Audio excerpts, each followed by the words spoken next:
Ah, amen. Terre d'hérétiques et d'apostats, on voit pas le soleil avec toute la pollution, aucune bouffe visible. Je serais même pas surpris que la seule chose à boire, c'est du thé. Ouais, ça fait aucun doute, je suis en Angleterre. Donc, tant qu'à être dans une terre d'hérétiques, pourquoi pas parler d'hérésie? Donc, parlant d'hérésie, nous allons parler des Cathares. Je sais, c'est un peu surprenant.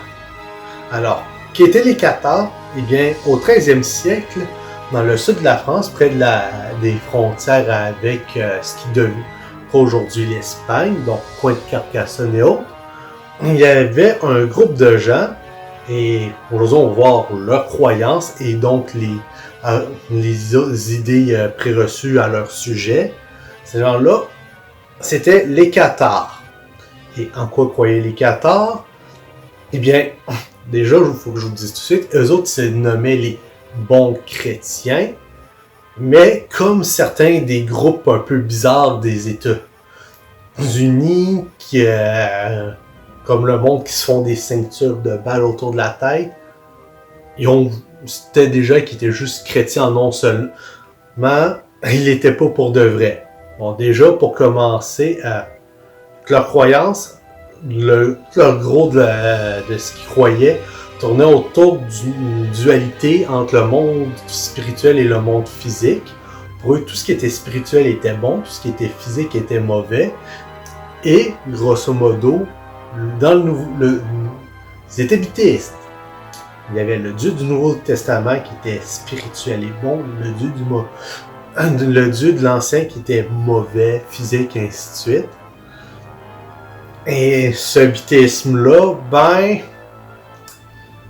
surtout à l'époque, c'était vu comme du gros n'importe quoi. Mais vous voyez aussi, c'était ça la base de tout leur truc.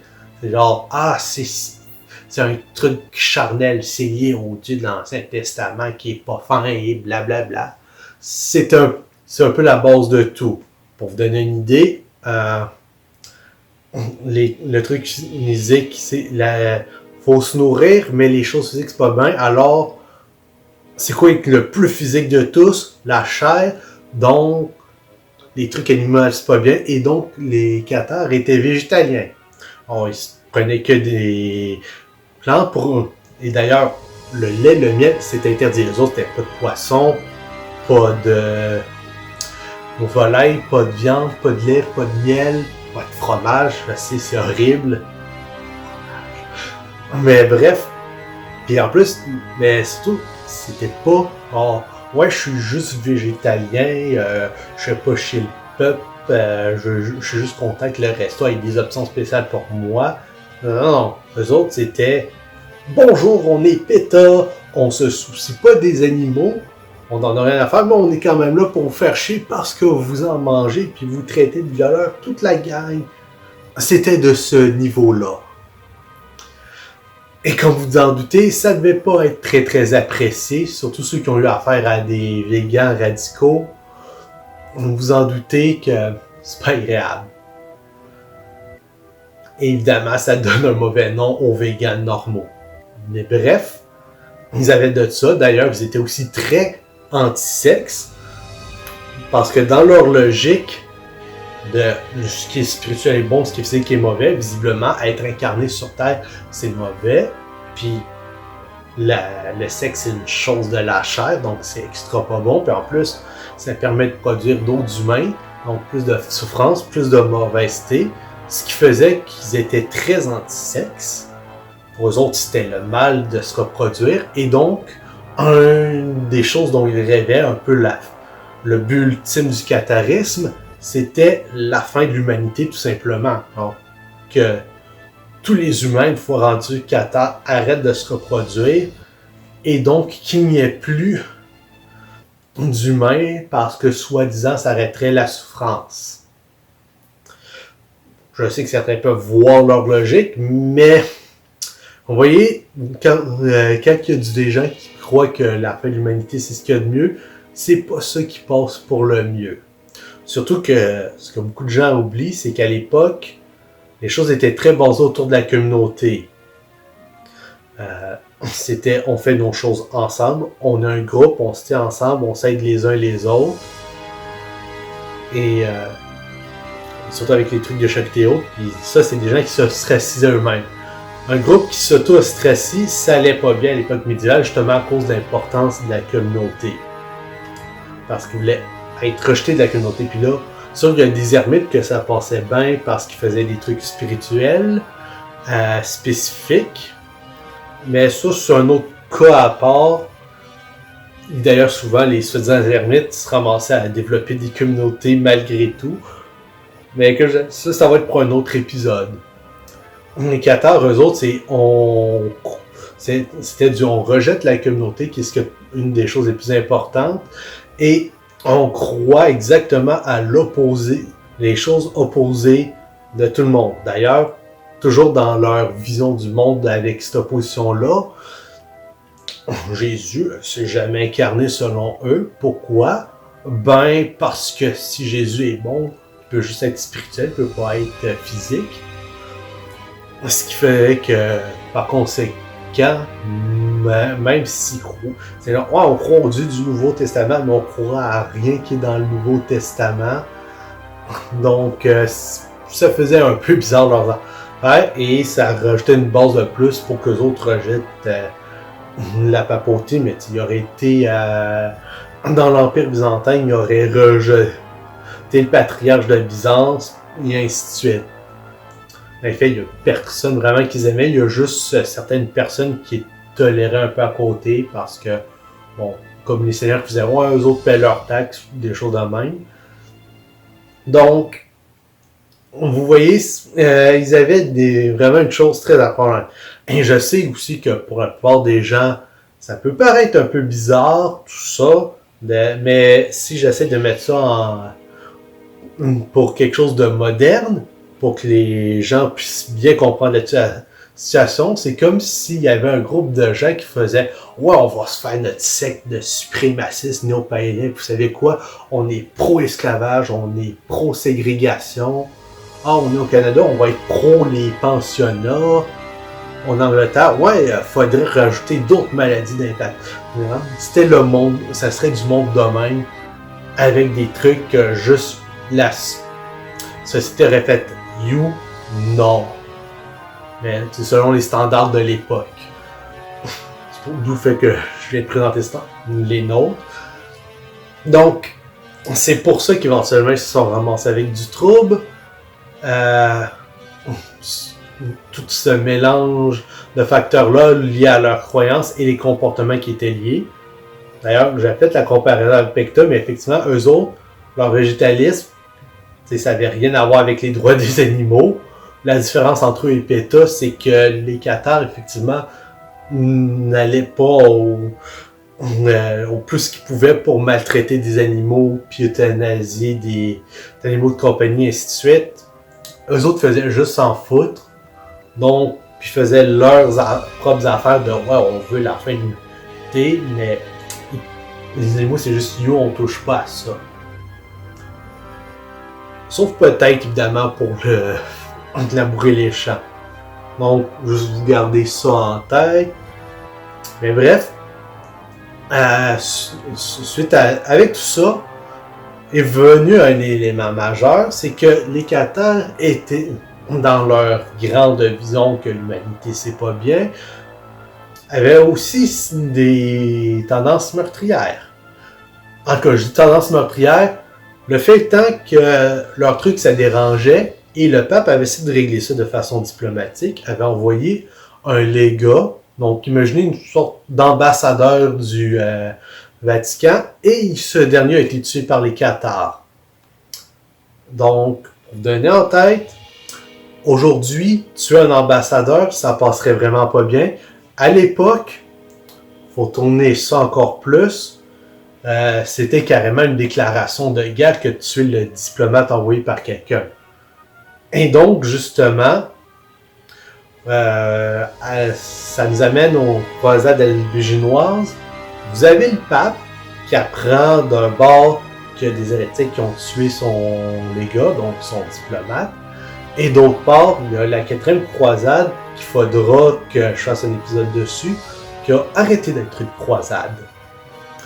Grosso modo,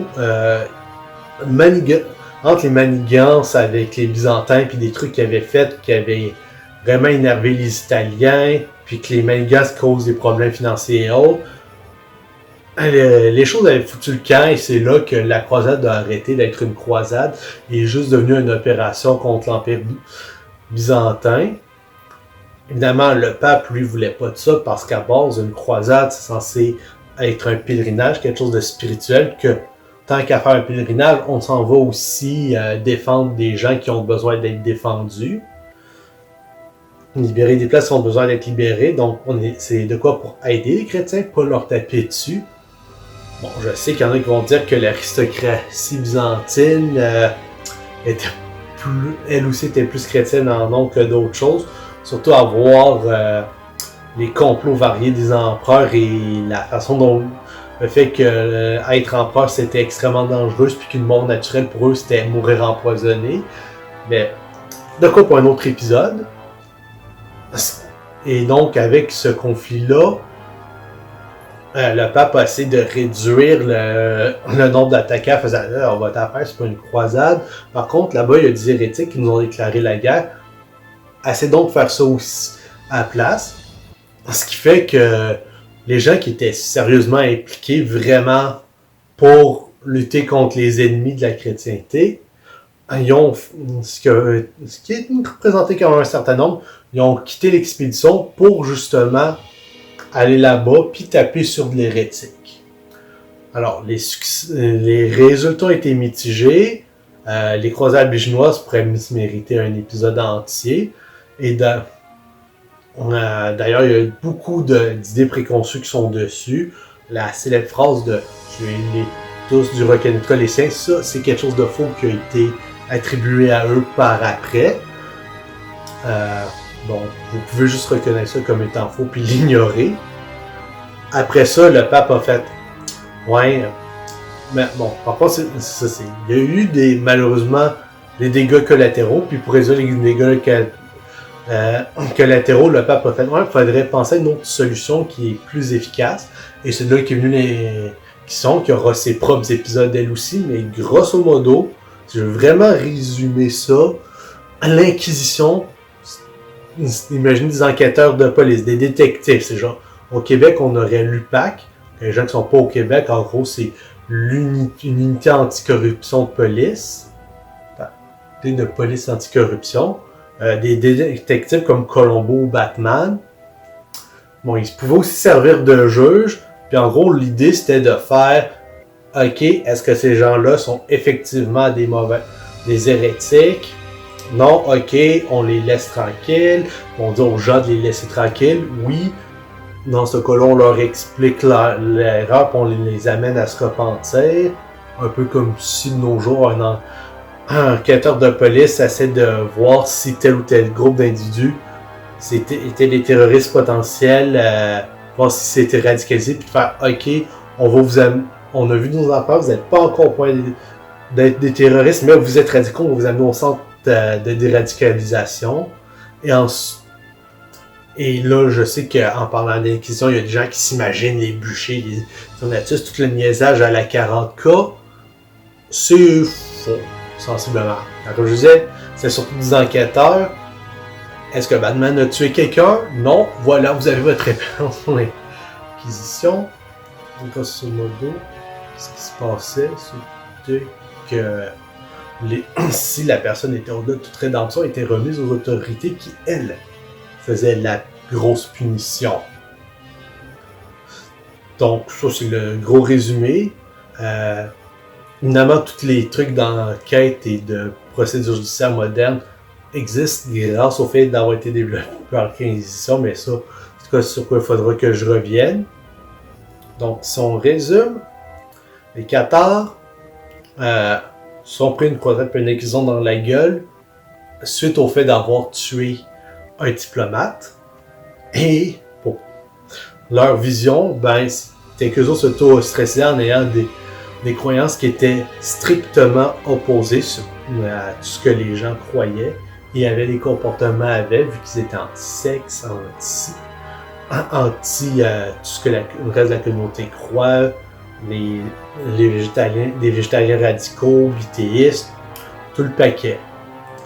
Sur ce, il faut que je trouve un moyen de retourner chez nous, éventuellement pour voir ce qui s'est passé. Je sens que c'est le début de quelque chose d'un peu weird, mais je dois y aller. Au revoir et à la prochaine.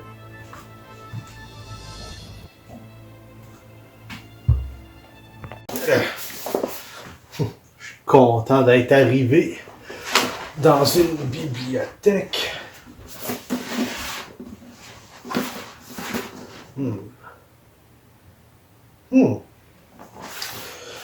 Avec de la chance, ça va peut-être pouvoir m'aider à rentrer chez nous. Bonne chance aussi que j'ai noté les informations pertinentes. Voyons voir. Ah, là. Bon, ça ressemble à du polonais. J'espère que je ne vais pas me tromper. Vieza!